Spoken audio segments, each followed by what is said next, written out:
que aconteceu algo com alguém que a gente ama e, de repente, tudo se transforma. Então, o que acontece em nossa vida não está em nossas mãos. Mas, que tipo de pessoa eu quero me tornar ao longo dessa jornada? Sim, eu posso construir isso. E é um pouco sobre isso que nós iremos bater um papo hoje, ou seja, como que eu posso aproveitar os contextos de adversidade, de dificuldade, de incerteza, para me tornar um ser humano melhor, um ser humano mais forte, um ser humano mais capaz, um ser humano mais feliz, mais saudável. Então, para isso, nós vamos bater um papo aqui hoje, tocando em vários pontos, fazendo várias reflexões. Eu quero, mais uma vez, agradecer a Farmarcas por oportunizar esse encontro com vocês, para que a gente possa fazer uma reflexão aqui. Já estamos com quase 500 participantes, então fazer uma reflexão juntos aqui sobre alguns aspectos que não só podem contribuir conosco, mas que, a partir dessas reflexões, podemos também contribuir com outras pessoas que convivem com a gente. E a primeira reflexão que eu gostaria que a gente fizesse é a respeito dos 3 princípios da vida.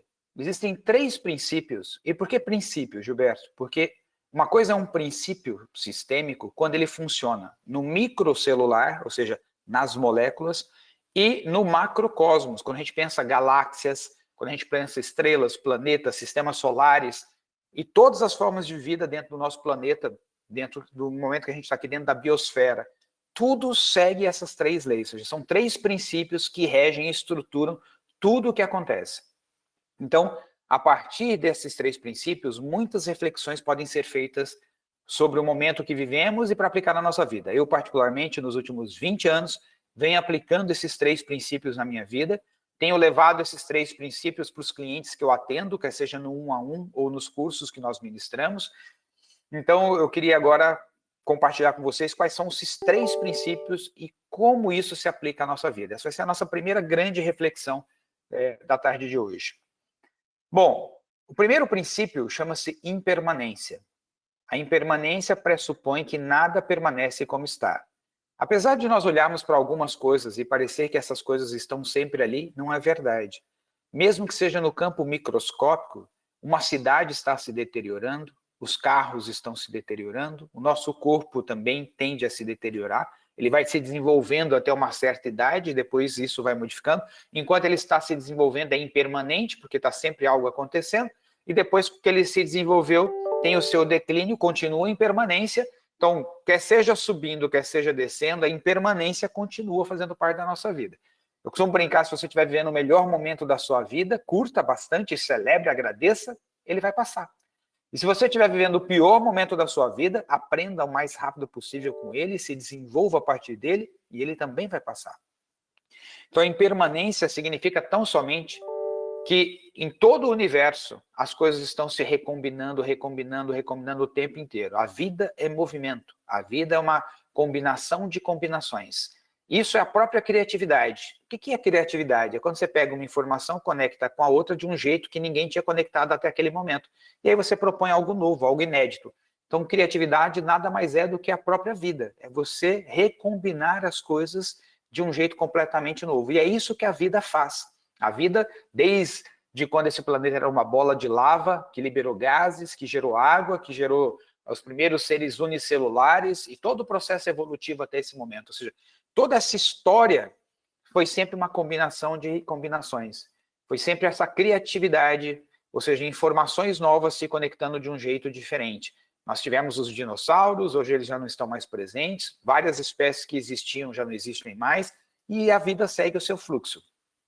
Então, essa é a primeira lei da vida, impermanência. Gilberto, e o que ela tem a ver com a nossa vida? Ela tem a ver porque nós precisamos nos lembrar de uma coisa. Na nossa vida, a incerteza faz parte de todos os momentos. Isso significa o quê? Você faz um planejamento, você pode estruturar todo um planejamento da sua vida, ainda assim teremos momentos de incerteza de coisas que você não tinha pensado que aconteceram, coisas que você nem previu nos seus planos mais profundos pode ter acontecido. Então, a mente humana, o cérebro humano foi educado, eu vou usar uma palavra mais forte aqui, por fins didáticos. Nós, seres humanos, somos adestrados para amar previsibilidade. Nós queremos previsibilidade do que vai acontecer, queremos previsibilidade de quando as coisas vão voltar ao normal, queremos previsibilidade de quando as coisas vão melhorar, ou seja, esse sonho de saber o que vai acontecer, para algumas pessoas é ainda mais intenso, né? Porque você viver em plena incerteza requer de você uma grande capacidade emocional. Ou seja, para eu não precisar saber de nada do que vai acontecer e ainda assim me manter em paz e feliz, eu tenho que ter um grande preparo emocional, um autoconhecimento, um autodesenvolvimento muito profundo. Quanto menos imaturo é uma pessoa, ou seja, quanto mais madura é uma pessoa, mais ela lida bem com a incerteza. Quanto mais imatura é uma pessoa, mais ela precisa de previsibilidade do que vai acontecer. Então, o primeiro princípio, chamado impermanência, vem para nos lembrar o seguinte: nada vai permanecer como está. E aí vem o grande convite para que a gente se prepare para isso. Então, nós vivíamos no que era chamado de normal, veio essa situação toda, agora nós estamos vivendo a situação, daqui a pouco a gente já se adapta a essa situação, ela vira o nosso normal, é um novo normal, mas sempre foi assim. Da época das cavernas, nós nos tornamos coletores, depois coletores viramos caçadores, depois criamos tribos, essas tribos viraram cidades, essas cidades viraram estados, países, e aí nós desenvolvemos um negócio chamado economia, aí nós trouxemos a questão da revolução industrial, colocando máquinas para produzir, pessoas produzindo em escala, aí trouxemos mais tecnologia, criamos a era da informação, criamos agora a era da conectividade, estamos aqui todos à distância conectados, ou seja, mais de 500 pessoas conectadas, esparramadas pelo Brasil inteiro, e estamos continuando, né? Nós estamos continuando um processo evolutivo. Nós não sabemos o que virá pela frente, mas sabemos, se olharmos pelo retrovisor da história, que as coisas sempre vieram mudando. A única coisa que acontece é que a nossa sensação de mudança agora é mais rápida, porque quanto mais tecnologia, quanto mais informação tem, mais impermanência, ou seja, as coisas giram numa velocidade muito maior. Mas essa é a primeira lei da vida, impermanência. Gilberto, como é que eu aplico isso na prática? É muito simples. Você sempre está preparado para as coisas se transformarem na sua vida. Em que, Gilberto? Em tudo. Pessoas que você ama podem morrer, você pode morrer. Isso nos exemplos mais dramáticos. O trabalho que você tem pode desaparecer da noite para o dia, você pode se apaixonar por alguém, alguém que você ama pode se apaixonar por outra pessoa, ou seja, impermanência significa que coisas irão se transformar. Só coisas ruins, Gilberto? Claro que não, coisas maravilhosas. É graças à impermanência que nós podemos evoluir, é graças à impermanência que uma pessoa pode prosperar, é graças à impermanência que alguém pode criar algo que agregue tanto valor para as pessoas, facilite a vida de todas as pessoas do mundo e elas também fiquem bem-sucedidas por causa da ideia que eles criaram. Então, se não houvesse a impermanência, nós não poderíamos ter, por exemplo, a Farmarcas, não poderíamos ter todos os associados ligados a Farmarcas com as suas marcas prosperando no mercado. A impermanência significa as coisas podem mudar. Ponto. Agora, se vão mudar para pior ou para melhor, é a segunda lei, o segundo princípio da vida. O segundo princípio da vida diz: aquilo que não está se desenvolvendo está morrendo. Em outras palavras, aquilo que não está melhorando está piorando. Já que a vida é uma contínua incerteza, então é muito simples. O pano de fundo dessa segunda lei chama-se entropia. Entropia significa tudo tende ao caos. Se você parar de usar a sua perna esquerda por 6 meses, ela atrofia. Se você parar de usar o seu braço esquerdo por 1 ano, ele atrofia, e assim sucessivamente. Se você deixar o seu carro estacionado na garagem daqui a 3 anos, você já não consegue mais nem fazê-lo funcionar. Então, o que acontece? Tudo que fica parado atrofia. Para a coisa piorar, basta não fazer nada. Então, a pessoa que diz assim, eu vou esperar para ver no que vai dar, as coisas pioram para essa pessoa. A pessoa que aguarda para as coisas melhorarem, já estão construindo uma vida mais difícil para elas mesmas. Então, a segunda lei da vida é aquilo que não está se desenvolvendo está morrendo. Ela pressupõe algo muito simples, em termos científicos, é chamado de sintropia, né? Entropia, tudo tende ao caos. Sintropia é a força contrária ao caos. A sintropia significa o seguinte: você faz um esforço para construir algo novo. Como existe impermanência, como nós vivemos em um sistema chamado sistema aberto, que ele pode se transformar, então, conscientemente, eu posso fazer um esforço para a minha vida melhorar. Eu posso fazer um esforço e melhorar minha saúde. Eu posso fazer um esforço e melhorar meu casamento. Eu posso fazer um esforço e melhorar a minha carreira. Eu posso fazer um esforço e melhorar a minha empresa. Eu posso fazer um esforço e melhorar meu autoconhecimento. Eu posso fazer um esforço e melhorar o meu conhecimento sobre o mundo. Mas veja, eu preciso colocar energia para gerar a melhoria. Então, primeira lei, impermanência. As coisas estão se movimentando.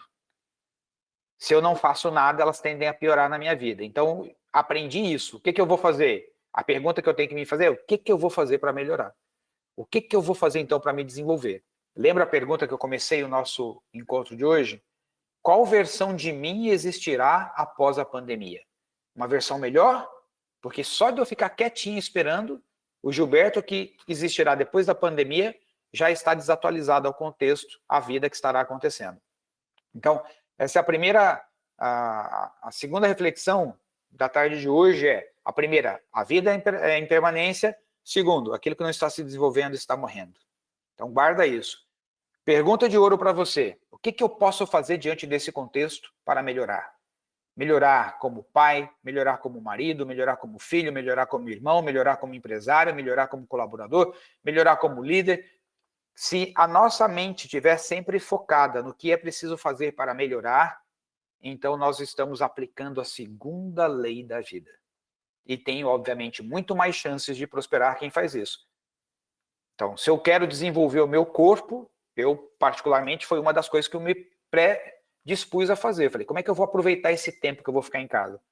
Vou investir ainda mais na minha saúde.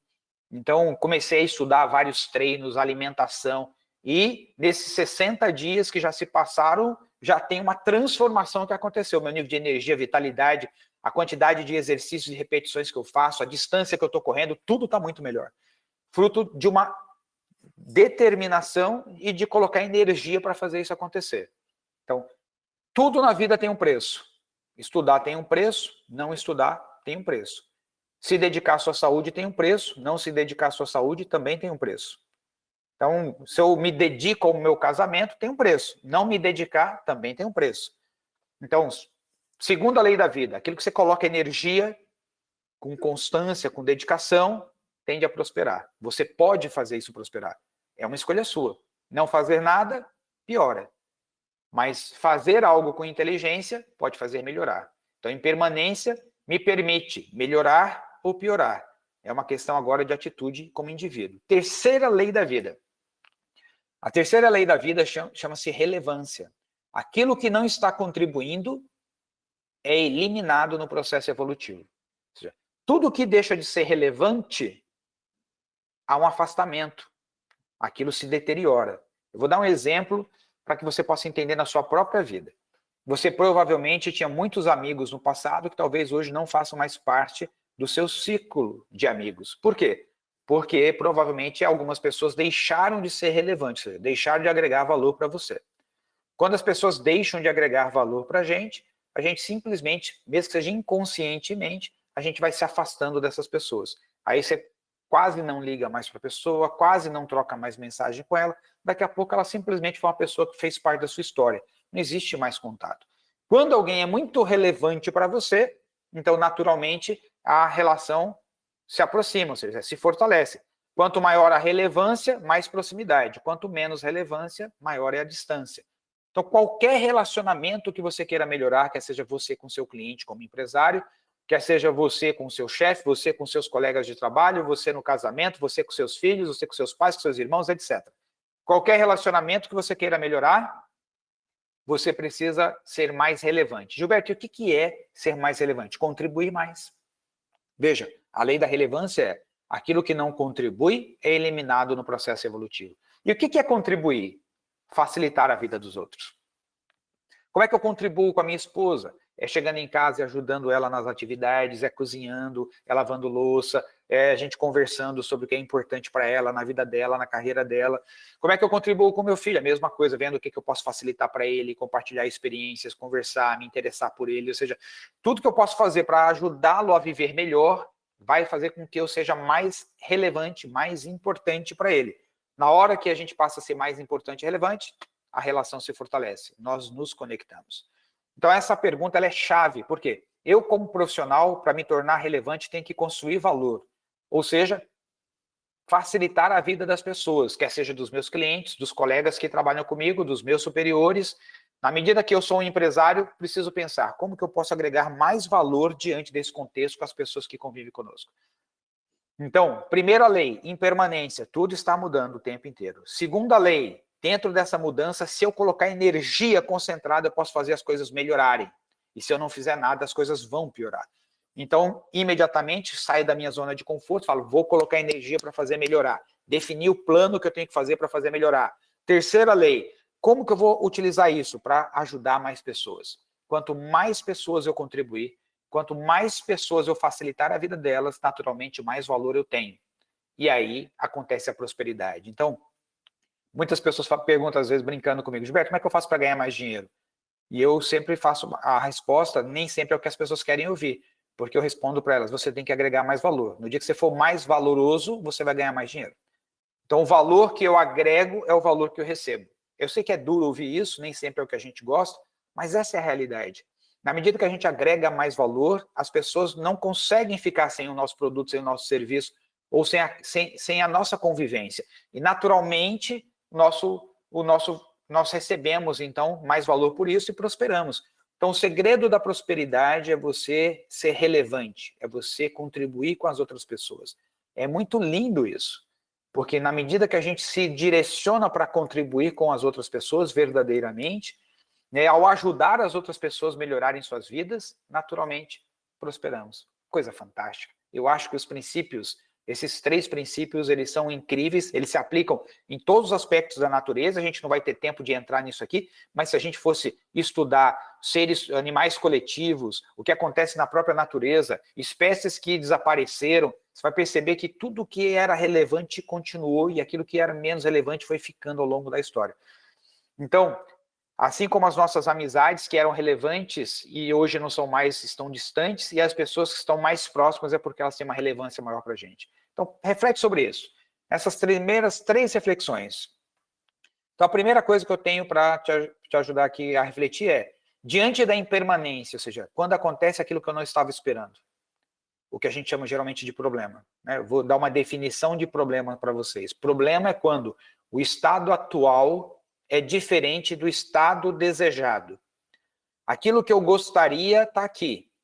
E aquilo que eu estou vivendo está aqui. O que é o problema? É a distância que existe entre essas duas coisas. Resolver um problema é resolver essa distância que existe entre A e B. Então, se o que eu estou vivendo é muito próximo do que eu gostaria de viver, o meu problema é pequenininho. A distância é pequena. Se o que eu estou vivendo é muito distante do que eu gostaria de viver, o problema é maior. Então, quando um cliente me procura, eu pergunto para ele, qual é o problema? Quando ele fala, eu pergunto para ele, e onde você está em relação a isso? Para eu saber qual é a distância. Porque eu já sei o que ele quer e agora estou vendo onde ele está. Diante disso, a gente pode traçar um plano de ação para resolver isso.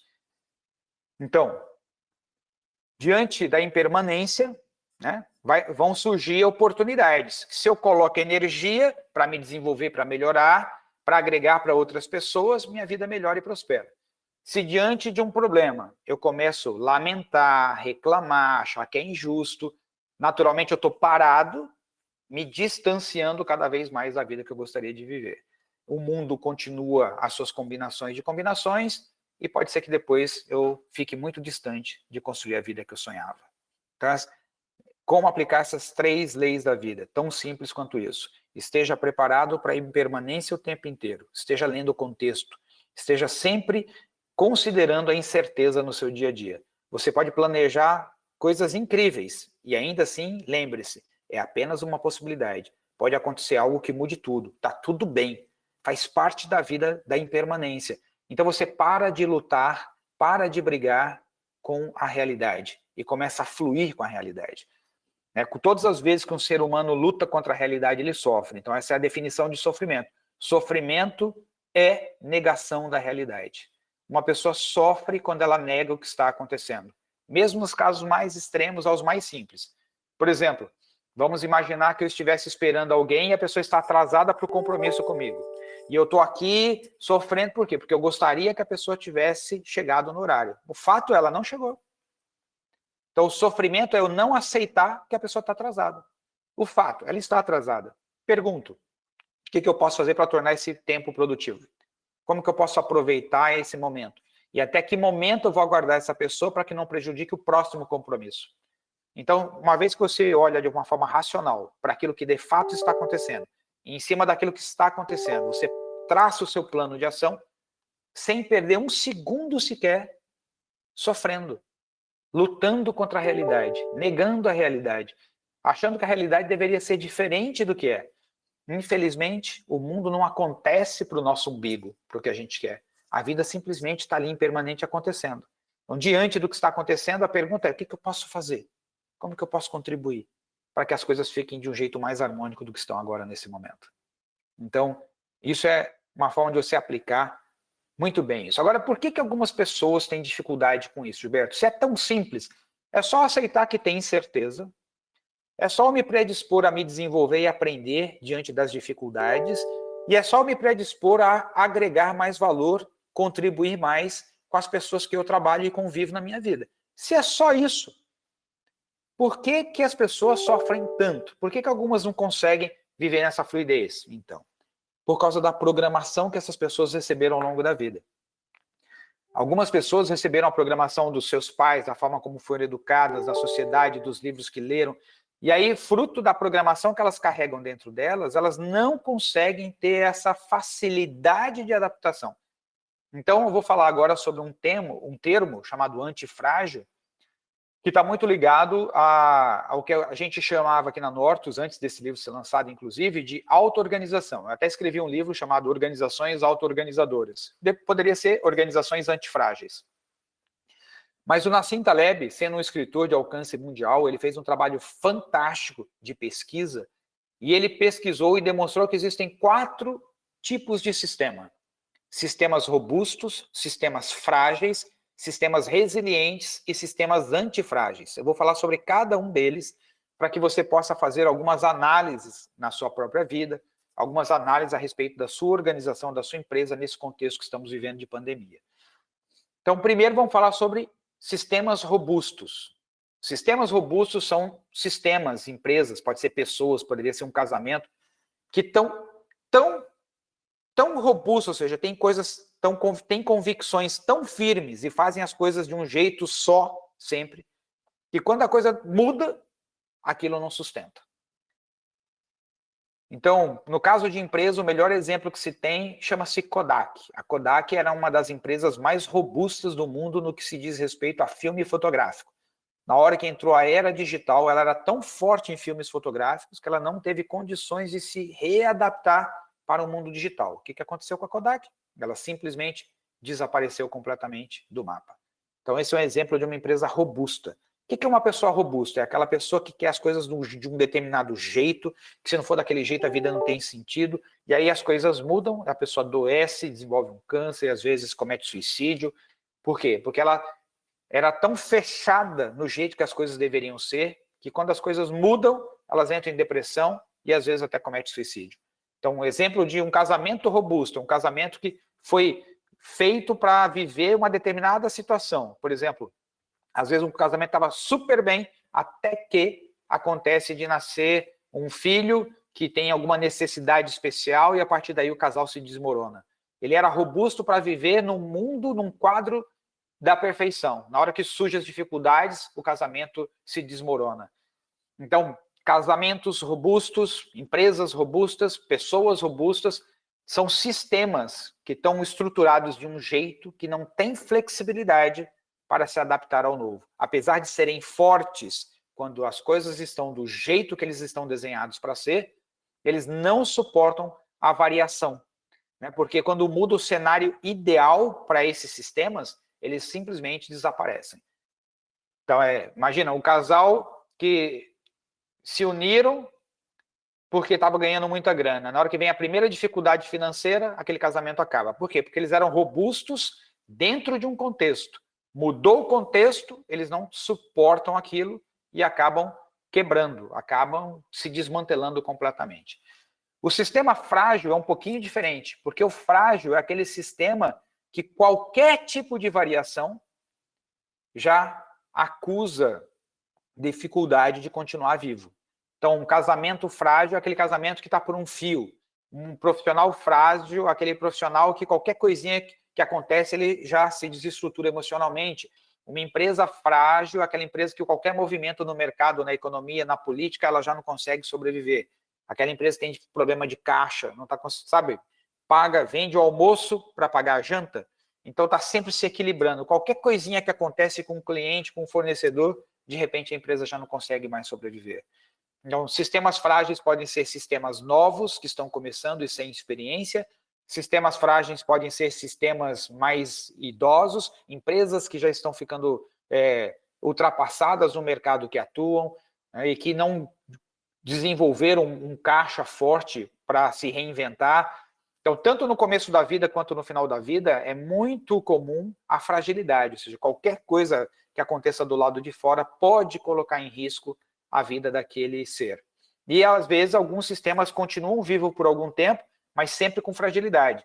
Eu costumo brincar, na minha época de agricultor, né, eu tinha uma horta, e eu produzia alfaces dentro da estufa e alfaces fora da estufa. Quando eu colhia as alfaces de dentro da estufa, 3 horas depois elas já estavam murchas. Quando eu colhia a alface fora da estufa e levava para o supermercado, elas ficavam até 8 horas e mantinham-se perfeitas. Por quê? A alface de dentro da estufa era uma alface frágil, porque ela sempre teve todas as melhores condições. Na hora que muda a condição, né, que ela sai daquele ambiente todo protegido e vai para a gôndola do supermercado, mesmo que seja dentro de um refrigerador, ela não suporta e aí ela murcha rapidamente. Já a alface que ficava a céu aberto, ela tomava sol, tomava chuva, passava frio, passava calor. Na hora que você corta ela, ela vai para o supermercado, não tem muita diferença. Então, ela suporta muito mais. Assim também são as pessoas. Pessoas que muitas vezes são super protegidas, viram que o pessoal brinca aí que são pessoas Nutelas. Ou seja, qualquer coisinha que acontece na vida delas, elas não suportam aquilo. São pessoas frágeis. Por outro lado, pessoas que já passaram por muitas situações de adversidade na vida e aprenderam a superar e se tornaram mais fortes com essas adversidades, elas não vivem esse tipo de situação, porque eles estarão entre os resilientes e os antifrágeis, que nós vamos ver daqui a pouco. Então é muito importante a gente compreender isso, a gente compreender se, diante das adversidades, das dificuldades, eu não estou funcionando como um sistema frágil, se eu realmente estou nos próximos 2 que nós vamos ver aqui. O terceiro sistema, que é a forma como a gente está estruturado por dentro, chama-se resiliente. Resiliente, poderíamos dizer também que é aquela pessoa casca grossa, aquela pessoa que já passou por tantas dificuldades, que na hora que chega uma nova dificuldade para ela é só mais uma. Sabe aquela pessoa que fala, bora, vamos adiante, toca, eu suporto esse negócio. Então, pessoas resilientes são pessoas que tomam o golpe da vida, dá aquela balançada, mas volta para a luta. Então, a resiliência é um termo que veio da física, que significa que um objeto sofre um estresse e depois de ele sofrer esse estresse, essa pressão, ele continua com as mesmas condições que ele tinha antes. Em outras palavras, alguém que está no dia a dia da vida, toma um nocaute e imediatamente já fica em pé de novo e volta para a luta. Então, a pessoa resiliente é aquela pessoa que tem a capacidade de assimilar os problemas, as adversidades. Gilberto, qual é o problema da resiliência? É que, por exemplo, se eu tenho um copo e esse copo é resiliente, de plástico, eu amasso ele, na hora que eu tiro a mão, ele volta a ser o mesmo copo de antes. Ele é altamente resiliente, mas ele continua sendo o mesmo copo de antes. Uma pessoa resiliente é aquela pessoa que suporta a pressão, suporta a dificuldade, só que ela continua sendo a mesma pessoa. Lembra da pergunta que eu fiz no início do nosso bate-papo? Qual é a versão de mim que existirá após a pandemia? Que Gilberto existirá depois de que tudo isso tiver passado? Se for o mesmo, é um Gilberto resiliente. É um Gilberto que passou por toda essa dificuldade, mas continuou o mesmo. No médio e longo prazo, a resiliência não gera evolução. Então, quais são os sistemas que durante o processo de dificuldade não só aprendem com a dificuldade, mas se tornam ainda mais fortes? São os chamados sistemas antifrágeis, ou seja, contrário do frágil. Poderia ser chamado de sistemas fortes, mas o sistema forte lembra o robusto. Então, o antifrágil é um sistema que tem uma alta flexibilidade, uma capacidade incrível de se reinventar, né? Vou dar um exemplo para vocês. A Nortus é uma organização, né, sempre foi uma empresa destinada a fazer o trabalho de desenvolvimento de líderes. Nos últimos 20 anos, nós temos trabalhado, antes, os primeiros 10 anos, como eu atuei na Cidade do Cérebro, antes ainda como consultor independente, depois na Cidade do Cérebro e depois veio a Nortus. Todo esse período, né, de 10 anos de Nortus com esse nome, nós atuamos com o trabalho de desenvolvimento de líderes em eventos presenciais. Então, a gente vai todo mundo para uma sala, muitos talvez que estejam participando aqui já fizeram o PDL na Farmarcas, outros já participaram de outros cursos nossos, como o Pentágono, como Formação em Gestão Contemporânea, mas são programas que as pessoas iam até lá para participar. Pois bem, nós já tínhamos percebido a necessidade de construirmos uma plataforma digital, ou seja, com cursos em EAD que as pessoas pudessem fazer à distância. Mas o nosso foco estava ali porque a agenda lotada, né, esse ano, em janeiro, a agenda até dezembro já estava completamente fechada, já estávamos trabalhando na agenda de 2021, toda a agenda com evento aberto, indo no cliente, participando de eventos, viajando. De repente, vem esse contexto da pandemia. Veio o contexto da pandemia e todos os clientes, por uma questão óbvia do nosso contexto, saiu cancelando todos os eventos, né, para remarcar para frente os eventos que estavam marcados anteriormente. E alguns que eram datas específicas, literalmente desmarcando e buscando remarcar para o ano de 2021. Logo, imediatamente, o que fazer? Se fôssemos uma empresa robusta, não suportaríamos e iríamos quebrar, porque a gente não teria flexibilidade para fazer nada diferente. Se fôssemos uma empresa frágil, diante desse contexto, depois de 60 dias, não existiríamos mais, porque como manter o pagamento, são 28 profissionais envolvidos, como manter tudo isso funcionando se ele não está tendo entrada de caixa mais? Uma empresa resiliente, a gente esperar a situação passar e depois a gente voltaria a ser a mesma coisa.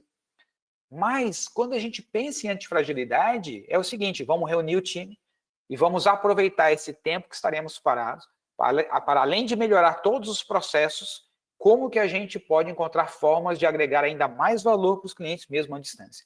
E começamos a pensar em N coisas, novos produtos, novas formas de atuação. E hoje já estamos rodando, como com vocês aqui, por exemplo, totalmente à distância, realizando esse bate-papo e vários outros eventos que estamos realizando também nesse mesmo formato e construindo cursos em EAD para as pessoas fazerem à distância. Então, tudo isso é um processo de flexibilidade. Você olhar para o contexto, ler o contexto e pensar o que eu posso melhorar, o que eu posso ajustar, o que eu posso aprender, o que eu posso fazer para continuar mais forte, não só agora, né? Agora a gente pode falar o seguinte, o que a gente pode fazer para continuar vivos agora e ainda mais fortes no futuro?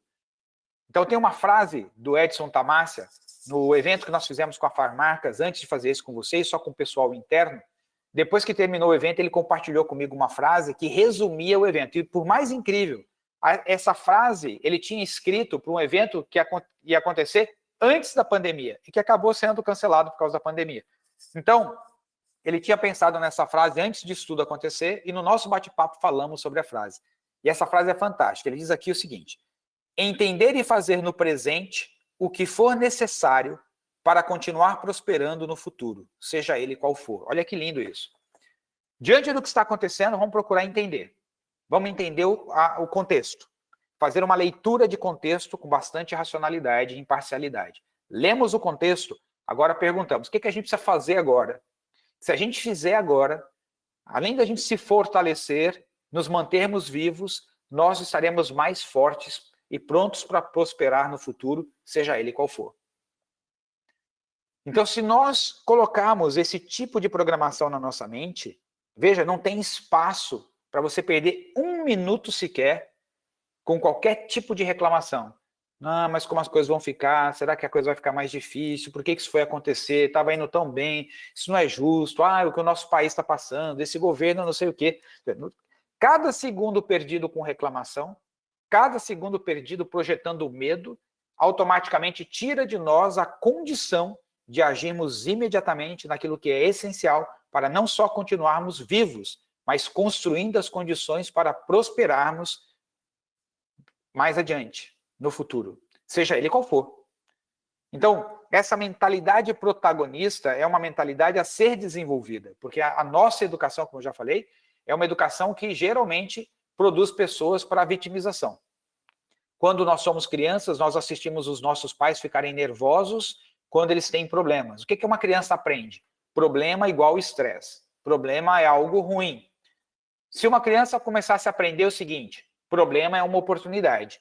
Problema significa que a vida pode ser melhor do que ela é hoje. Problema significa que a gente pode fazer algo para melhorar a vida. Problema chama criatividade. Problema gera desenvolvimento. Problema gera evolução. Problema é algo bom. Problema é algo que a gente deve mergulhar para aprender e se desenvolver. Se uma criança aprende desde cedo, diante de um problema, que as pessoas esfregam a mão e falam, uau, vamos lá, vamos enfrentar esse negócio, vamos aprender com esse negócio, vamos ficar mais forte com esse negócio. A programação da criança, quando ela estiver diante de um problema, é de curiosidade, é de alegria. Mas como foi a programação da maior parte das crianças? Quando os pais tinham um problema, eles chegavam em casa e reclamavam. Quando tinham um problema, eles viam os adultos reclamando na escola. Então, nós criamos uma sociedade que diz, diante de um problema, sofra. Mas essa é a coisa mais insana que pode acontecer. Diante de um problema, nossa mente deveria ficar criativa. Diante de um problema, nossa mente deveria ficar curiosa. E precisamos reeducar a nossa programação. Reeducar significa que eu tenho que reprogramar o meu próprio sistema nervoso. Eu preciso me reensinar que diante das situações de problema, de adversidade, é uma incrível oportunidade de evolução. E isso não é fácil. Eu sei que é fácil entender, mas na prática vai exigir de você muita disciplina. Porque todas as vezes que você perceber que está começando a querer ficar ansioso com alguma coisa do futuro, você precisa voltar e falar assim, peraí, eu quero continuar alimentando essa ansiedade dentro de mim? Ou eu vou focar naquilo que eu posso fazer? Ou eu vou aprender a partir dessa situação para me desenvolver, criar algo novo? E se você for fazendo esse exercício, cedo ou tarde, a sua mente começa a ficar uma mente protagonista. Cedo ou tarde, você percebe que há uma mudança. Você já percebeu nos filmes de ação que o protagonista, ou seja, o ator principal, tem problema do começo do filme até o final? E o cara que é o protagonista, ele ou ela, não importa, está o tempo inteiro buscando meios alternativos de resolver as situações, enfrentando as situações, indo para cima das situações. Pois é, por isso que é o protagonista, por isso que é o ator principal. Imagine se eu fosse assistir um filme que a pessoa que seria o ator principal, toda vez que tem um problema, começasse a reclamar, a choramingar, a achar que é injusto, que isso não poderia estar acontecendo, e passasse o filme inteiro nisso e não tivesse nenhuma ação para resolver a situação. Quais seriam as chances de você sequer acabar o filme? Como é que você indicaria esse filme para alguém assistir? Né? Pô, assisti um filme fantástico, rapaz. O cara teve um problema e ficou o filme inteiro reclamando do problema. Provavelmente, você não reassistiria esse filme depois. Mas se o filme for do protagonista, diante do problema, diante do desafio, indo para cima, criando alternativas criativas para lidar, aprendendo, se transformando, se tornando uma pessoa melhor, ajudando mais pessoas, chega no final do filme e fala, nossa, que filmaço. Cara, assistiria de novo. E ainda sai indicando para as pessoas assistirem. Então, o que a gente precisa é trazer isso para a nossa vida. Diante desse contexto que estamos vivendo, nós assumimos o protagonismo para buscar aprender, se desenvolver, melhorar e contribuir com mais pessoas. Essa é a ideia de ser um profissional antifrágil. E aí eu volto para a minha pergunta que iniciou o nosso bate-papo. Qual é a versão de mim que existirá após a pandemia? É um Gilberto resiliente, ou seja, o mesmo Gilberto que começou vai sair no final? Ou um Gilberto nesse processo antifrágil que começou aqui e vai terminar aqui em cima? Porque esse Gilberto foi aprendendo, se desenvolvendo e melhorando, estudando, fazendo atividade física, se alimentando melhor. Ou seja, diante do acontecido, o Gilberto resolveu fazer ainda mais e melhor do que estava fazendo. Diante do que está acontecendo, o Gilberto resolveu que vai se transformar numa pessoa ainda melhor após essa experiência. Então isso começa dentro da gente. A decisão que nós tomamos internamente sobre quem seremos após a experiência que vamos viver, ela é fundamental, porque você dá uma direção para a sua vida. Então, quem eu quero me tornar depois de tudo isso? Uma pessoa mais alegre, mais leve, mais feliz, mais saudável, mais inteligente? E o que eu vou fazer para que isso aconteça? Quais são as ações que eu vou começar a ter para que isso se transforme em realidade na minha vida? Então é muito, muito importante, por exemplo, vocês, né, a maior parte do público que está aqui nos assistindo agora, são pessoas que estão na linha de frente. São pessoas que estão atuando diretamente com o público, são pessoas que estão atuantes. Vou dar um exemplo aqui de uma pessoa, fazer duas versões. A primeira pessoa, diante desse contexto, está pensando o seguinte: poxa vida, todo mundo em casa e eu aqui trabalhando. Estou correndo o risco de pegar o Covid-19. Nossa, por que isso foi acontecer logo agora na minha vida? Bom, não é justo isso que está acontecendo comigo. Eu estou com medo, eu estou preocupado, eu não sei o que vai acontecer, eu não sei como as coisas vão ficar. Veja o que essa pessoa está fazendo. Primeiro, lembra, sofrimento é negação da realidade. Ela está negando a realidade. Ela não queria que estivesse acontecendo o que está acontecendo. E todas as vezes que a gente quer uma coisa diferente da realidade, nós vamos sofrer. Então, essa é a receita para o sofrimento. Desejar algo diferente da realidade. Ponto. E aí essa pessoa fica reclamando e conversando com outras pessoas que estão reclamando da mesma coisa e se juntam na reclamação. Vou fazer a outra pessoa. A outra pessoa trabalha numa farmácia. Está vivendo a mesma situação em qualquer lugar do Brasil. E essa pessoa pensa o seguinte: sim, estamos diante de uma situação de pandemia. Eu atuo num mercado que é essencial. Nós estamos contribuindo com os nossos clientes para ajudar essas pessoas a terem mais tranquilidade, mais saúde, passarem da melhor forma possível por esse contexto. O que nós estamos fazendo é um trabalho heróico. Além disso, existem muitos mercados que não têm entrada de dinheiro, que a maior parte das pessoas estarão completamente desempregadas. Eu atuo num mercado que é essencial. Esse mercado continua e continuará aberto e funcionando. Esse mercado tem a condição de, mais rapidamente, né, não só passar pela situação, mas voltar a ter um padrão de normalidade. Ou seja, nesse mercado eu posso manter o meu emprego. Nesse mercado eu posso ainda continuar levando para casa o sustento das pessoas que eu amo. Então, além de estar ajudando a população, além de eu estar num mercado que tem mais segurança do que muitos outros mercados, eu ainda tenho mais chances, sendo um bom profissional, me desenvolvendo durante esse período, agregando ainda mais valor, de mais rapidamente construir prosperidade para mim e para as pessoas que dependem de mim.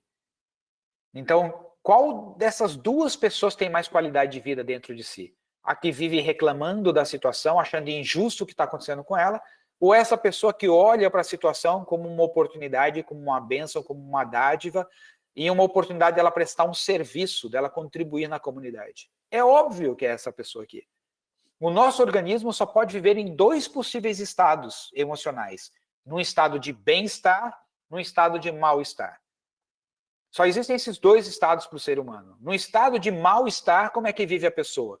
Ela fica mais ranzinza, ela se fecha, ela fica mais tóxica, ela sofre, ela fica angustiada, ela fica ansiosa, ela fica preocupada, ela tem crises de raiva com mais facilidade.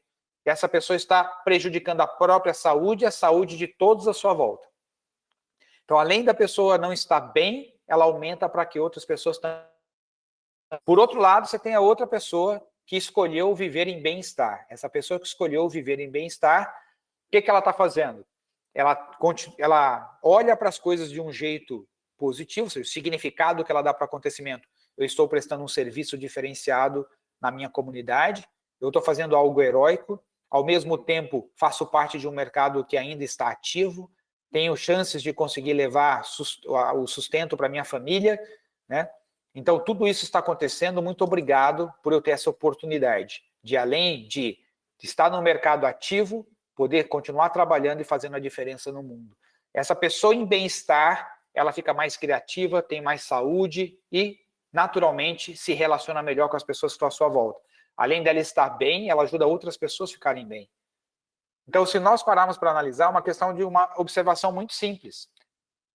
Eu posso viver em bem-estar ou mal-estar. Então, a primeira pergunta que eu tenho que me fazer: onde que eu estou escolhendo viver? É uma escolha. Por que é uma escolha, Gilberto? Porque ela depende da interpretação que a pessoa está fazendo do que está acontecendo. Se eu estou interpretando o que está acontecendo como algo negativo, eu vou para o mal-estar. Se eu estou interpretando o que está acontecendo como algo positivo, eu vou para o bem-estar. Logo, é minha escolha. Eu posso escolher onde que eu vou viver, bem-estar ou mal-estar. Eu posso escolher se eu vou aproveitar esse momento para aprender e me desenvolver, ou se eu vou aproveitar esse momento para reclamar e choramingar. Então, diante do contexto, qualquer que seja o contexto, pode ser uma guerra, pode ser um cataclisma, seja lá o que acontecer no futuro na humanidade. Pessoas que têm esse padrão de olhar para o contexto, fazer uma leitura desse contexto de modo, o que eu posso fazer para me desenvolver e agregar mais valor, usando as 3 leis da vida, vão ter sempre mais chances de liderar outras pessoas, de fazer a diferença e de se sentirem melhor. E isso faz uma tremenda diferença também com as pessoas que estão à nossa volta. Se eu sou uma pessoa que vive em mal-estar ou uma pessoa que vive em bem-estar. Na hora que eu falo com as pessoas da minha família, na hora que eu falo com os meus clientes, na hora que eu falo com os meus amigos, eu sou um indivíduo que fortaleço o mal-estar, eu sou um indivíduo que leva uma energia de bem-estar para as pessoas. Quando elas interagem comigo, elas se sentem melhores, ou quando elas interagem comigo, elas se sentem piores. Então, são coisas que nós precisamos refletir. E podemos escolher construir bem-estar para nós. Gilberto, mas é fácil? Não, não estou falando que é fácil. Você tem que mudar uma programação. E para mudar uma programação dentro da gente, só tem 2 caminhos possíveis. O primeiro caminho é intensidade emocional. O segundo caminho chama-se repetição. Veja, a natureza é muito sábia. Então, o nosso sistema nervoso funciona de que forma? Ele funciona da seguinte forma. Quando algo é muito intenso na nossa vida, quando a gente passa por uma situação com grande carga emocional, ele aprende, quer seja de prazer ou de dor. Se eu viver uma situação incrível de prazer, o sistema aprende para eu fazer mais disso e poder viver aquilo de novo. Se eu viver uma situação com dor, o sistema aprende para rapidamente eu evitar fazer isso aqui novamente. Então, o sistema nervoso, não só dos seres humanos, mas de todos os animais, ele tem um padrão de programação, dor e prazer. Todas as vezes que a coisa foi intensa de dor ou de prazer, cria uma programação. Isso funciona para tudo. Em casa eu tenho uma cachorra Akita, ela é filhote, tem 1 ano, agora fez 1 ano e meio. Agora está saindo da fase de filhote e ficando mais adulta. Mas ela era filhotona, então ela corria, brincava, a gente jogava as coisas para ela, ela corria para buscar. Até que um dia eu joguei uma bolinha que ela tem de borracha, e ela foi buscar e encostou num fio desencapado e tomou um choque. Bom, depois que ela tomou esse choque, primeiro, toda vez que joga as coisas naquela direção, ela não vai.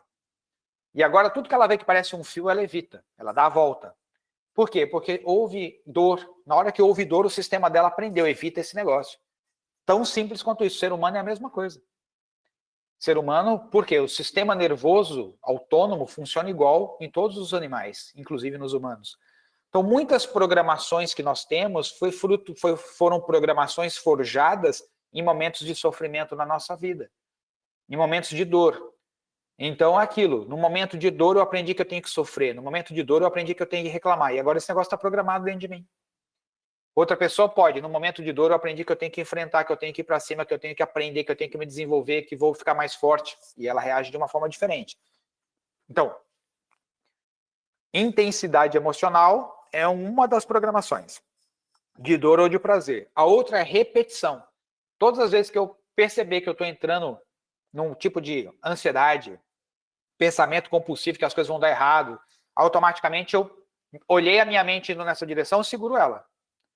E eu seguro a minha mente, conduzo ela em direção daquilo que eu posso fazer, daquilo que eu posso aprender, de como eu vou me desenvolver, de como eu vou agregar valor. Se eu for fazendo isso toda vez, o que vai acontecer? Eu vou criando uma nova programação. As nossas programações dependem daquilo que a gente cultiva no dia a dia, daquilo que a gente repete no dia a dia. Se eu quero um Gilberto mais leve, um Gilberto mais grato, eu preciso treinar e ensinar esse Gilberto. Eu preciso desenvolver esse Gilberto por meio da repetição. Se todos os dias eu começar a colocar minha mente nas coisas pelas quais eu sou grato e agradecer, poder andar, poder respirar, as pessoas que eu amo, a vida que eu tenho, se a minha mente for nessa direção, o que vai acontecer comigo? Eu começo a produzir em mim mais facilidade de me sentir grato. E automaticamente gratidão passa a ser um estado que eu vivo no meu dia a dia. Por outro lado, se todos os dias eu me torno ansioso, preocupado, tenso com o que vai acontecer, o medo é uma projeção do que pode acontecer no futuro e é uma projeção negativa do que pode acontecer no futuro. Então, se eu projeto medo toda hora, que gera ansiedade, angústia, preocupação, estresse, etc., treino isso todos os dias, se tem uma coisa que eu vou ficar bom pra caramba é em produzir isso dentro de mim. Então, eu quero criar em mim um padrão de produção de estresse ou eu quero criar em mim um padrão de alegria, de gratidão? Outra dica importante, como é que você desenvolve um alto nível de alegria na sua vida? Você quer ser uma pessoa bem alegre? É muito simples. A alegria é filha da gratidão. Guarda isso. A alegria é filha da gratidão. Quer ver? Se eu perguntar para você, se eu pedir para você pensar nos 3 momentos mais felizes da sua vida, que você estava mais alegre na sua vida, provavelmente você estava se sentindo grato ou grata por alguma coisa que tinha acontecido na sua vida. Nos seus momentos mais felizes é porque você está muito grato ou grata pelo que está acontecendo. A gratidão é a mãe da alegria, a mãe da felicidade. Pessoas que treinam gratidão durante o dia tendem a naturalmente serem muito mais felizes do que as pessoas que se sentem injustiçadas, que acham que não estão vivendo o que merecem. Então, pessoas que cultivam, mas eu não mereceria estar passando por isso, tudo que a gente já falou, elas, no lugar delas viverem gratidão, alegria, elas vão viver outras coisas, como ansiedade, angústia, preocupação, estresse, e às vezes indo até para uma tristeza profunda e depressão. Então, é muito importante que a gente conduza a nossa mente, né? A mente sozinha, ela simplesmente vai usar a programação que já está nela. E a programação que está na nossa mente é a programação da sociedade, da comunidade que nós crescemos. Então, se eu vi a vida inteira as pessoas reclamando quando tem problema, como é que eu vou celebrar quando tem um problema? A minha programação não é essa, então eu tenho que reconstruir a minha programação. E ao reconstruir, transforma o problema em oportunidade. Transforma o problema e dispara em mim curiosidade. E eu me sinto grato por tê-lo. E ao ter gratidão por tê-lo, estou alegre. Então, se eu estou grato, se eu estou alegre, eu me torno curioso, e aí eu sou mais criativo, me conecto com mais pessoas e resolvo as coisas com muito mais facilidade e leveza. Não é fantástico? É fantástico. As pessoas precisavam aprender isso desde criança, desde pequenininho. Só que quem vai ensinar as crianças? Os adultos. Só que só os adultos que passarem pela transformação serão exemplos para as crianças de uma nova perspectiva de vida, de uma nova forma de se programar para viver a vida. É muito importante que a gente compreenda esses pontos, olhe para dentro e faça os ajustes necessários. Bom, pessoal, agora, depois dessas reflexões que fizemos até aqui nesse momento, eu gostaria de abrir um espaço aqui para perguntas, para que a gente possa analisar se tem algumas perguntas aqui que a galera fez, e diante disso, a gente vai respondendo as perguntas que forem surgindo. Maravilha, Gilberto. Como sempre, preciso nas suas ponderações aí, nas suas observações. Muito obrigado. Eu acho que realmente você direciona o raciocínio numa forma positiva do pensamento. Eu acho que isso é a parte importante de todo esse contexto, porque realmente a tendência natural é o ser humano pensar e deixar a ansiedade, a angústia tomar conta do pensamento, e aí entra-se numa espiral de pensamentos e de negatividade que acaba trazendo a gente para uma sensação de angústia, de desconforto, de medo, de estresse, e isso faz com que a gente não esteja no melhor momento, não esteja centrado para tomar boas decisões na nossa vida. Então, refletir sobre isso é muito importante. Quem tiver mais interesse, quiser se aprofundar, pode ler o livro, né, do Nassim Taleb, que não é uma leitura muito simples, mas ela pode dar outros exemplos e outra profundidade também para esse conteúdo que é muito interessante. O Jonathan me pediu desculpas aqui, porque a internet dele caiu durante a reunião, mas a Vivi está na retaguarda e tem algumas perguntas já para o Gilberto aí, certo, Vivi? Isso mesmo. Bom, boa tarde, Gilberto, aqui é a Vitória Moura. Como o Ângelo falou, ele está com alguns probleminhas de internet. É um prazer falar com você, é um prazer falar com todos aqui. E aqui nós temos somente 2 perguntas. A primeira é do Vinícius Rádio. A pergunta é: uma empresa ou pessoa pode ser frágil pelo momento em que está atravessando, e ao final superar o problema e se tornar antifrágil? É uma pergunta bem interessante. Muito obrigado, Vinícius, né? Isso. Muito bem. Vamos entender o seguinte.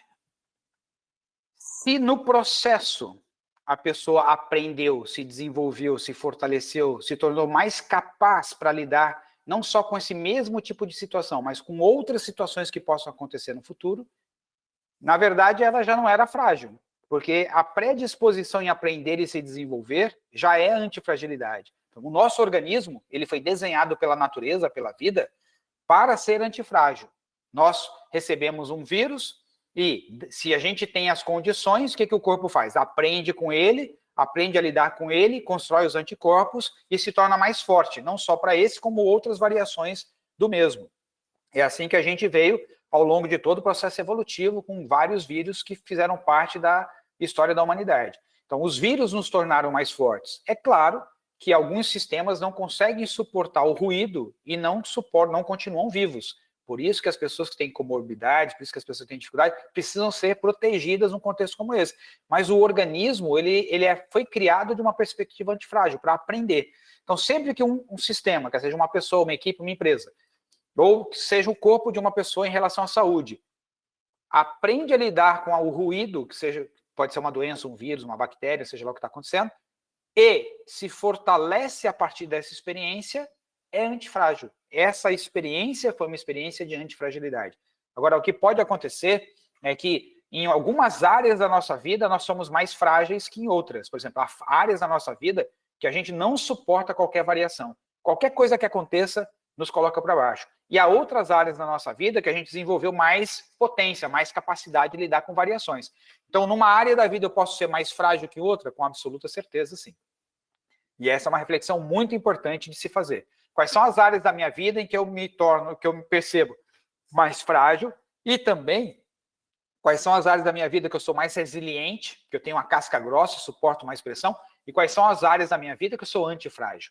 E aí perguntar, como que eu posso fazer para me tornar antifrágil em todas as áreas da minha vida? O que eu poderia começar a fazer para me tornar antifrágil na saúde, antifrágil no casamento, antifrágil como carreira, como profissional, antifrágil em relação às minhas finanças? Porque existem estratégias para tudo isso. Até o nosso esqueleto pode ficar antifrágil. Né? Os ossos humanos, eles tendem a ir se deteriorando também. Mas se você puxa peso, se você salta, se você continua fazendo treinos que têm impacto, os ossos vão se fortalecendo. Então é muito interessante, né, que dentro da biologia, todas as vezes que sofre mais pressão, todas as vezes que tem uma exigência maior, o sistema fica mais forte. Por isso você faz musculação, seus músculos ficam mais fortes. Se você faz exercício de impacto, claro que gradativamente, a partir daquilo que você consegue, os seus ossos, suas cartilagens se fortalecem. Então, o que a ciência está descobrindo? Que é fundamental a gente ter esse estresse, essa adversidade, para que a gente se fortaleça. Então, o que uma pessoa antifrágil faz? Ela começa a se questionar. Como que eu posso aproveitar as incertezas, as adversidades, os problemas para me fortalecer? Em tudo. Se eu estou passando por uma dificuldade financeira hoje, como que eu aprendo a partir dessa experiência para que nunca mais eu passe por essa situação? Como é que eu vou construir minhas finanças a partir de agora? O que eu aprendo com essa experiência para que eu tenha sempre um fôlego financeiro à frente? Se eu estou passando por uma dificuldade no casamento, analisar que tipo de pessoa eu tenho que me transformar para que o meu casamento se torne incrível? E se não dá para ser incrível com essa pessoa, mas que com a próxima seja incrível. O que eu aprendi? O que eu desenvolvi? Então, me tornei antifrágil porque eu continuo aprendendo e me desenvolvendo a partir das experiências que poderíamos chamar que são experiências de dor ou experiências desafiadoras. Perfeito, Gilberto. A segunda pergunta que nós temos aqui é da Luana Ferreira. Ela pergunta o seguinte: boa tarde, Gilberto. Tem alguma maneira de desligar a mente da empresa quando se vai dormir? Pois quando eu vou dormir, o meu serviço todo vem na minha cabeça. Às vezes acontece comigo também. Desculpe, vi que eu perdi o nome da pessoa. Luana. Luana, muito obrigado. Luana, uma ótima pergunta. Tem sim, Luana. A técnica é muito simples. Nós precisamos conscientemente desligar. Como fazer isso, Gilberto? Veja, como a gente pratica o dia inteiro, está conectado com os problemas do dia a dia, os desafios da empresa, acontece que quando a gente vai para casa, a mente entra no automático e repete toda essa programação que ficou rolando durante o dia. Então, o que fazer? É muito importante, se possível, que você crie rituais, mesmo trabalhando em home office. Agora eu estou trabalhando, por exemplo, eu estou em casa, em home office, eu me visto como se eu tivesse vestido para o trabalho. Quando terminou, a primeira coisa que eu faço é eu me visto como me visto quando eu fico em casa. Boto uma camiseta, chinelo, bermuda quando está mais calor. Agora boto um agasalho, mas super confortável. O simples ritual começa a criar uma desconexão. A mesma coisa é começar com a mente. Bom, agora deixa eu prestar atenção na família, deixa eu prestar atenção, vou cozinhar. Agora chegou o momento de eu assistir uma TV. E aí vem o pensamento da empresa. Na hora que vem o pensamento da empresa, você conscientemente diz, mas isso eu vou resolver amanhã. Agora eu estou vivendo uma outra experiência da minha vida. É preciso reeducar a mente a compartimentar as experiências. Então, quando eu estou com a minha esposa, eu quero viver o casamento. Porque se a gente começar a falar da empresa, daqui a pouco a relação desaparece. Se eu estiver conversando com meu filho, eu quero falar de pai para filho. Na hora que eu quiser falar para ele sobre os trabalhos, uma vez que a gente trabalha juntos hoje, sobre os projetos que ele está fazendo, tem que ser num horário com uma reunião dentro do horário comercial. Então, saber separar e compartimentar para ensinar o nosso cérebro de que cada momento é um momento diferente. Para dormir, o que eu indico, você praticar respiração, meditação. Você deita, respira conscientemente por 5 minutos com uma música. Se você quer desconectar da sua empresa, então você quer se conectar com o quê? Então você tem que escolher com o que você vai se conectar. Se você só fala assim, eu quero me desconectar com o meu dia a dia, mas vai se conectar com o quê? Traz o que você quer se conectar. Então, por exemplo, o que eu pratico geralmente de manhã? De manhã eu pratico uma meditação que eu penso em todas as pessoas pelas quais eu sou grato, que eu amo e desejo bem para elas. Começo comigo mesmo, depois eu passo por toda a minha família, toda a equipe da Norte, todos os nossos clientes, e aí eu vou expandindo até cobrir todo o planeta com uma energia amorosa. Então isso já faz o meu dia eu começar com uma energia de cuidado, de querer fazer a diferença, de querer contribuir, porque eu preparei os hormônios do meu corpo para isso a partir dessa meditação. Quando eu vou dormir, o que eu imagino? Uma noite de sono tranquilo, eu acordando super bem, super energizado, eu me conecto imaginando natureza, me conecto imaginando o oceano, e aí daqui a pouco eu pego no sono, tenho um sono tranquilo. Então, se você quer desconectar de uma coisa, você tem que escolher com o que você quer se conectar no lugar. E aí, se conectar com isso. Bota uma musiquinha, coloca conscientemente seu pensamento naquela direção. Gilberto, mas minha mente é danada. Eu tento pensar numa outra coisa, ela me leva de novo para aquele lugar. Na hora que te levar, você finge que tem um interruptor. Você vai levar, desliga e volta conscientemente para outro lugar. Pensei de volta no trabalho, desliga o interruptor, volta de novo para outro lugar. Tem que reeducar. A mente está programada e está no automático. É preciso que você assuma o papel de mestre da sua mente e diga para sua mente onde ela deve permanecer. Leva um tempo para você ficar prático nisso, mas a prática leva à excelência. Precisa ser praticado todos os dias para que isso aconteça. Muito obrigado pela pergunta, Luana. Obrigada, Gilberto. Bom, nós recebemos mais 2 perguntas. A próxima é do Dinael. Ele fala assim: sou um associado da Farmarcas e já participei do Pentágono, e foi muito transformador. Estou aqui junto com o meu time de líderes de nossas lojas. É muito normal que os nossos gerentes sejam bombardeados de vitimização da nossa equipe. Gostaria que você desse algumas dicas para eles saber como liderar e ajudar esse liderado. Ótima pergunta. Muito obrigado, Dinael. Bom, o primeiro ponto é o seguinte: todas as vezes que nós estamos lidando com as pessoas que estão nessa situação, precisamos nos lembrar que elas têm uma programação dentro delas de dor, de sofrimento. Não é uma escolha delas, sabe? A situação que elas viveram, a situação de vida, as pessoas com as quais elas convivem no dia a dia. Por exemplo, eu me sinto abençoado, por quê? Porque eu convivo com pessoas que têm um tipo de mentalidade como a minha. São pessoas que estão sempre pensando no que nós vamos fazer, como nós vamos transformar, pessoas com essa mentalidade protagonista. Então isso me ajuda a me manter como uma brasa, né, acesa o tempo inteiro nessa vibe. Agora, quando a gente pensa nas pessoas que convivem com pessoas que estão sofrendo, que vivem se vitimizando, que vivem reclamando, elas tendem a ter essa mesma programação. O que fazer? Primeiro passo. Nós não podemos negar a dor da outra pessoa. Nós temos que acolher a dor da outra pessoa. Então, por exemplo, se uma pessoa vai falar, pô, Gilberto, tá tão difícil, eu não sei o que vai acontecer, cara, tô sofrendo, não tô dormindo à noite. Eu olho para ela e lembro, ela tem uma programação dentro dela de dor, de sofrimento. Acolho isso primeiro. Aí eu falo assim, eu imagino que para você possa estar sendo bastante difícil nesse contexto. Aí, mas como que você está vendo isso? Aí eu posso compartilhar com um tom de voz tranquilo, incluindo informações gradativamente para a pessoa poder pensar. Né? Mesmo às vezes nas situações mais dramáticas. Vou dar um exemplo para você. Uma pessoa próxima que pede um ente querido da família, né? Que morreu diante desse contexto que nós estamos vivendo. A pessoa chega para mim, está sofrendo, está deprimida, ela liga. Primeira parte eu digo, eu imagino que você esteja sofrendo. Porque eu sei que não é fácil perder alguém que a gente ama. Eu também já passei por isso na minha vida, sei como é.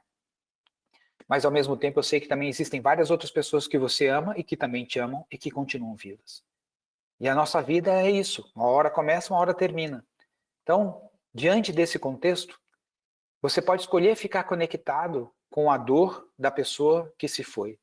Só que enquanto você está conectado com essa dor, você está deixando de viver o amor e a alegria das pessoas que ainda estão vivas. E a gente não sabe se seremos nós ou qualquer uma delas amanhã.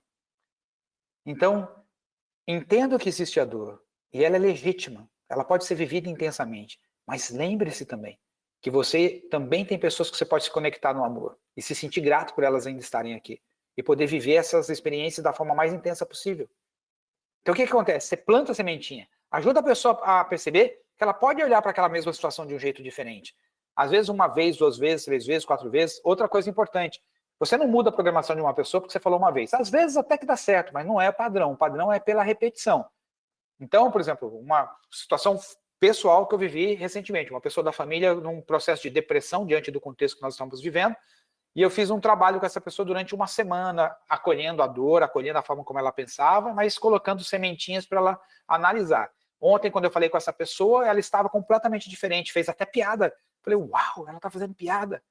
A programação dela já passou por uma transformação, mas é um processo que você tem que ser carinhoso e acolhedor. Então, o que eu digo para os gestores que estão com as equipes nesse formato? Primeiro, compreenda que o mundo em que elas vivem, a programação que elas têm na mente delas, você não pode esperar delas, às vezes, super protagonismo, porque elas foram programadas para a vitimização. Mas acolhe, mostra que você tem um entendimento sobre a dor delas e vai mostrando por outros ângulos. Vamos supor que você está com uma equipe lá do balcão que está preocupada porque vem pessoas que estão doentes, estão preocupadas com a sua saúde, de levar Covid para suas famílias quando vão embora para casa, estão achando que é injusto todo mundo estar em casa fazendo os seus trabalhos home office, elas estão lá dentro das lojas atendendo o cliente. Então você fala, poxa, eu entendo a situação, mas veja, existem pessoas que mesmo numa guerra vão estar na linha de frente, precisando contribuir, fazendo trabalho heróico, ajudando mais pessoas a continuarem vivas.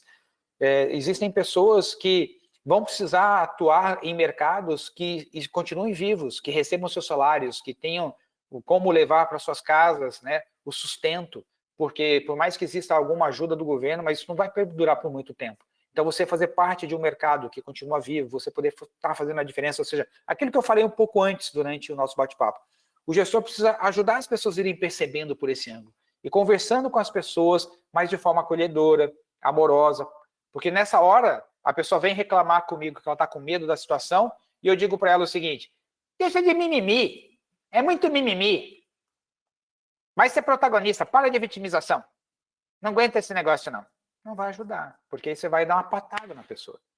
Agora, se você fala, eu entendo que você possa estar sofrendo, eu entendo que você possa estar com medo, eu entendo que você possa estar pensando dessa forma, mas você me permite, por que você talvez pudesse olhar também por esse ângulo, analise essa informação, veja como ficaria desse outro jeito, e aí acolhe primeiro e depois você direciona uma nova forma de pensar, incluindo aos poucos a informação. Tenho certeza que funciona comigo, funciona quando eu atendo os meus clientes, quer seja por pandemia, por qualquer outro tipo de situação que a pessoa esteja vivendo.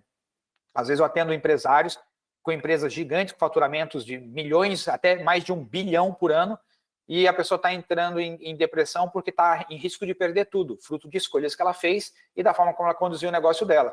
E a pessoa chega aqui depressiva, pensando em cometer suicídio, a gente vai batendo um papo, vou ajudando ele a perceber que sobrou experiência, sobrou conhecimento, ele tem relacionamentos no mercado, que pode até ser que essa empresa não sobreviva, mas ele como profissional tem condições de construir algo novo e diferente, e a gente vai conversando, daqui a pouco a pessoa já está com um projeto, ou para tirar a empresa do buraco, ou para construir algo novo e diferente na vida dela.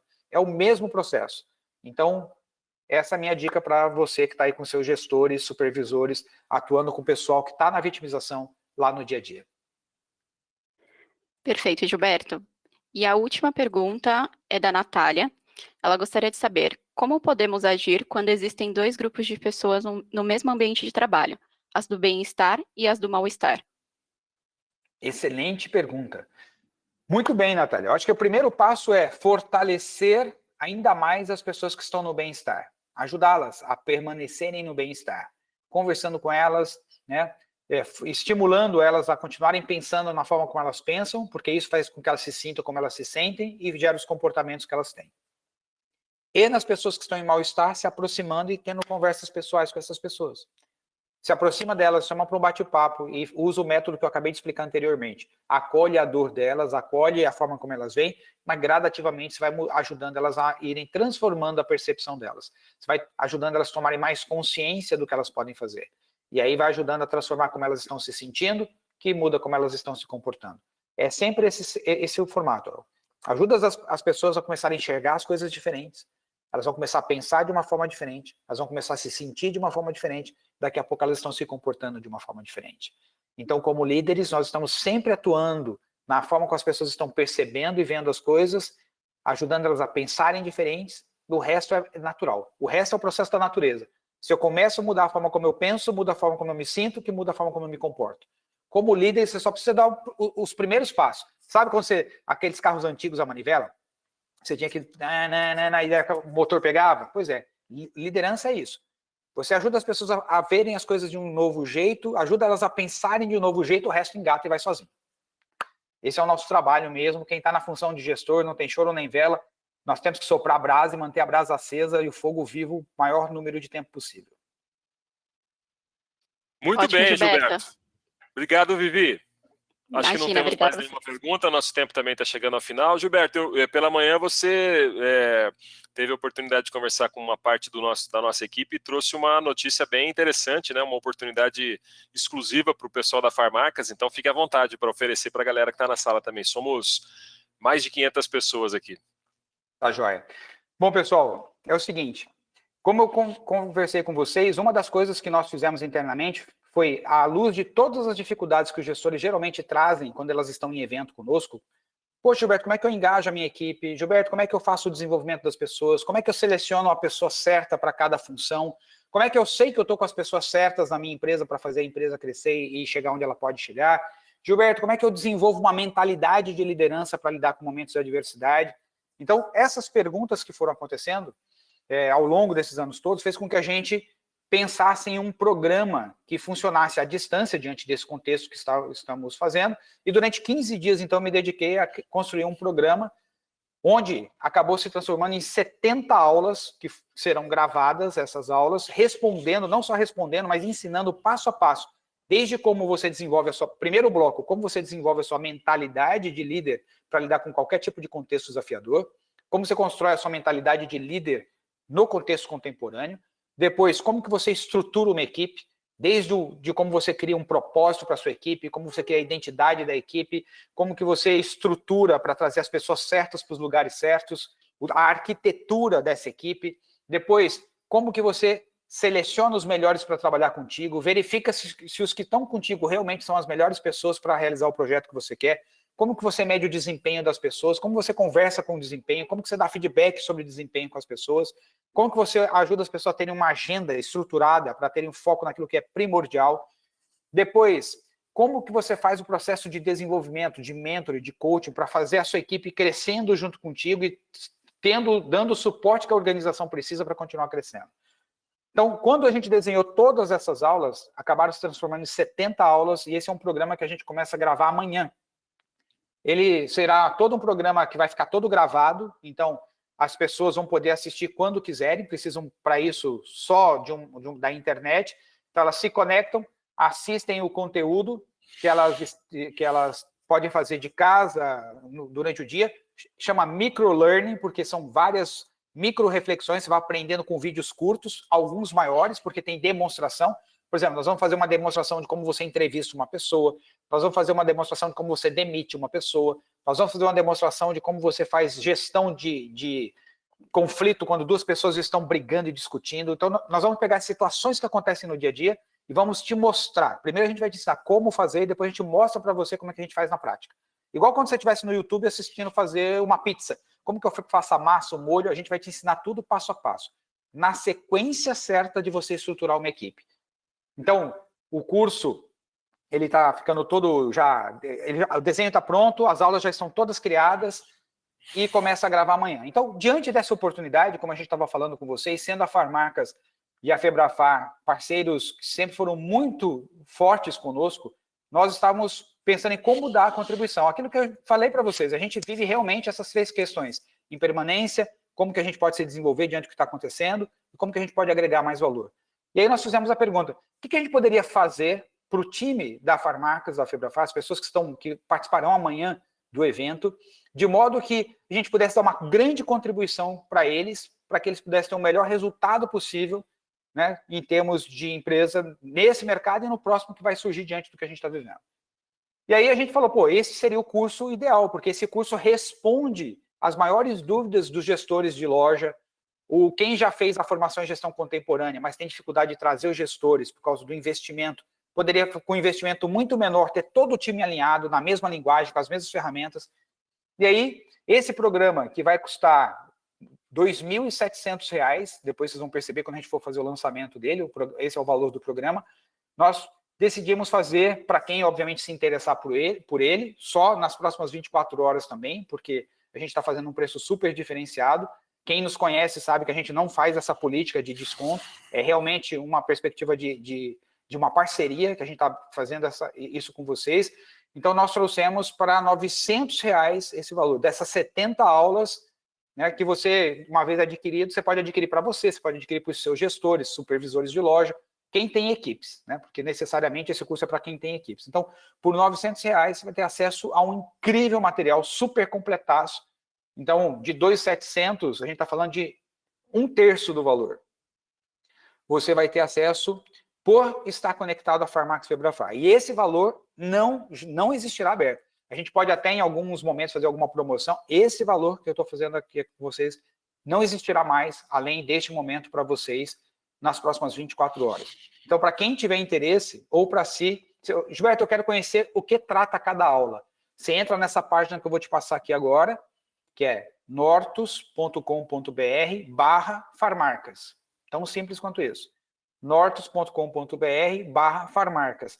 Você entra nessa página, aí você tem lá toda a explicação dos dados que a gente precisa, caso você queira reservar sua participação nesse programa. Lembrando, as aulas estarão gravadas, você assiste quando você puder e quiser, e você pode ainda parcelar em 3 vezes, junho, julho e agosto, baseado que o programa vai estar disponível para vocês em agosto. A partir de agosto, talvez antes, se a gente conseguir antecipar aqui, mas a programação é que em agosto ele já esteja disponível para vocês. E nessa mesma página tem um lugar que você pode baixar um PDF que explica as 70 aulas, o que vai ser ensinado em cada uma das aulas. Se você tiver curiosidade, você pode ler para você ver o nível do material e o nível de respostas que vocês vão ter para a gestão de equipes contemporâneas com esse material. Então, é uma forma da gente presenteá-los, né, fruto dessa parceria que a gente construiu até aqui, também levando uma coisa bem customizada para o contexto que nós estamos vivendo e que pode ser de grande auxílio para vocês na hora da retomada estarem super fortes e aproveitando ao máximo as oportunidades que o mercado deixará aparecer. Então, foi esse o tema da manhã, estou repetindo aqui à tarde, Ângelo. E excelente, aí agora cada um faz a sua análise e verifica se realmente é o momento ideal para participar de um programa como esse. Excelente, eu novamente agradeço a parceria que a Farmarcas, a Febrafar mantém com a Nortus, elas vem se consolidando a cada ano, a cada período, a cada nova iniciativa. Então essa é mais uma das iniciativas que a gente dá, que vocês nos proporcionam e que nós damos no sentido de realmente qualificar e oferecer para os nossos associados e para todos que quiserem uma oportunidade incrível realmente de adquirir conhecimentos que são muito valiosos. Nós lá na Farmarcas já estamos caminhando nessa jornada de qualificação na gestão contemporânea dos diretores desde 2016, mas boa parte da nossa equipe já teve acesso, a nossa equipe gerencial e de coordenação já teve acesso à oportunidade, né, de participar tanto da formação em gestão contemporânea quanto do Pentágono. Alguns já fizeram FGC também, junto com, PDL, junto com alguns dos nossos associados. Então, este aprendizado foi fundamental, sem dúvida, para que a Farmarcas pudesse atingir um nível de maturidade de gestão, e muitas dessas iniciativas que hoje nós temos, elas são fruto da implantação do aprendizado que nós tivemos nessas oportunidades de formação que tivemos junto com a Nortus. Então, pessoal, muitos de vocês, inclusive, fizeram questões aqui relacionadas a como fazer com que a equipe seja desta forma, como construir um ambiente que possa ser mais coletivo, mais positivo dentro das estruturas comerciais aí de vocês. Está aí a oportunidade, um desconto imperdível, facilidade do pagamento e ainda toda a possibilidade de vocês assistirem e a equipe assistir as aulas pré-gravadas no momento que for mais oportuno para cada um de vocês. Ok, Gilberto? Em nome da Farmacas, em nome do Edson, do Paulo, eu agradeço muito novamente a gentileza da sua presença, de poder compartilhar toda a sua sabedoria conosco.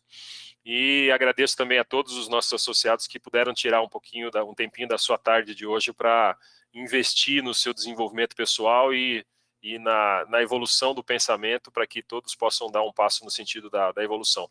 Quem não está evoluindo, segundo o nosso segundo princípio, está morrendo. Evoluindo, está morrendo. Muito obrigado, Gilberto. Novamente, um abraço a você. Um abraço a todos vocês também. Muito obrigado pela oportunidade. Até mais. Valeu, pessoal. Tchau. Uma boa tarde. À noite nós temos uma terceira edição, né? Já fizemos uma pela manhã. À noite o Gilberto vai repetir esse treinamento. Todos estão convidados. Quiserem compartilhar o convite com outras pessoas também, fiquem do ciclo de relações pessoais e dos colaboradores aí, fiquem à vontade. Galera, a gente se vê. Um abraço. Até a próxima. Valeu. Até mais à noite. Tchau, tchau. Tchau, tchau, Gilberto. Obrigado. O organizador saiu da reunião. Esta conferência terminará agora.